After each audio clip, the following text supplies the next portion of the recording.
ഇനി മുതൽ വാഹനങ്ങളിൽ സൺഫിലിം ഒട്ടിക്കാം. മുന്നിലും പിന്നിലും 70% കുറയാതെയും വശങ്ങളിൽ 50% കുറയാതെയും സുതാര്യതയുള്ള സൺഫിലിമുകൾ ഒട്ടിക്കാം. ഇത് കേട്ട് ആരും എടുത്തു ചാടാൻ നിൽക്കണ്ട എന്നാണ് എൻ്റെ അഭിപ്രായം. നമ്മുടെ ഏമാമാരുടെ സ്വഭാവം അറിയാവുന്നതുകൊണ്ട് പറയുകയാണ്. എവിടെയെങ്കിലും വെച്ച് ചെക്കിങ്ങിന് പിടിക്കും. ഇത് 70%, മറ്റേത് 50% എന്ന് നമ്മൾ എങ്ങനെ തെളിയിക്കും? നമ്മൾ ഒട്ടിച്ച ഷോപ്പിലെ ബില്ല് കാണിച്ചാൽ ഇവർ അംഗീകരിക്കുമെന്ന് തോന്നുന്നുണ്ടോ? ഈ ബില്ലിന് ഗവൺമെൻറ്റിൻ്റെ അംഗീകാരമില്ല എന്ന് പറയില്ല എന്നെന്താണ് ഉറപ്പ്?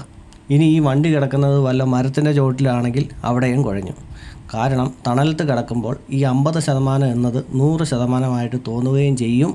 അവരൊട്ട് സമ്മതിച്ചു തരാനും പോകുന്നില്ല. അല്ലെങ്കിൽ MVDയുടെ പക്കൽ ഇതിൻ്റെ സുതാര്യത അളക്കാനുള്ള എന്തെങ്കിലും ഉപകരണം വേണം. അതുകൊണ്ട് ഈ നിയമത്തിനുള്ള കൃത്യമായ നിർദ്ദേശങ്ങളൊക്കെ പുറത്തു വരട്ടെ. അതുവരെ നമുക്ക് വെയിറ്റ് ചെയ്യാം. നമ്മുടെ കേരള സർക്കാരിനാണെങ്കിൽ മദ്യം, ലോട്ടറി, ഈ വാഹന പരിശോധന ഇതിൽ നിന്നുള്ള വരുമാനം മാത്രമേ ഉള്ളൂ. അങ്ങനെ വരുമ്പോൾ ഒരു വരുമാനം നിലയ്ക്കാൻ സാധ്യതയുണ്ടെന്നറിഞ്ഞാൽ ഈ വിധിക്കെതിരെ കേരള സർക്കാർ കോടതിയിൽ പോകാനും സ്റ്റേ വാങ്ങാനും സാധ്യതയുണ്ട്. നേരത്തെ ഈ സൺഫിലിം ഒട്ടിക്കുന്നതുമായി ബന്ധപ്പെട്ട് യാതൊരു യുക്തിയുമില്ലാത്ത കാര്യങ്ങളാണ് ഇവർ പറഞ്ഞുകൊണ്ടിരുന്നത്. ആക്സിഡൻ്റ് ഉണ്ടായാൽ ഈ ഗ്ലാസ് പൊടിഞ്ഞു പോവില്ല, വലിയ വലിയ പാളിയായി നമ്മുടെ ദേഹത്ത് കുത്തിക്കയറും, നമുക്ക് മരണം ഉണ്ടാകും എന്നൊക്കെയാണ് ഇവർ പറഞ്ഞുകൊണ്ടിരുന്നത്. പിന്നെ പോരാത്തതിന് നമ്മളന്നേരം ചോദിച്ചു, എന്നാൽ ഞങ്ങൾ കർട്ടൻ ഇട്ടോട്ടെ.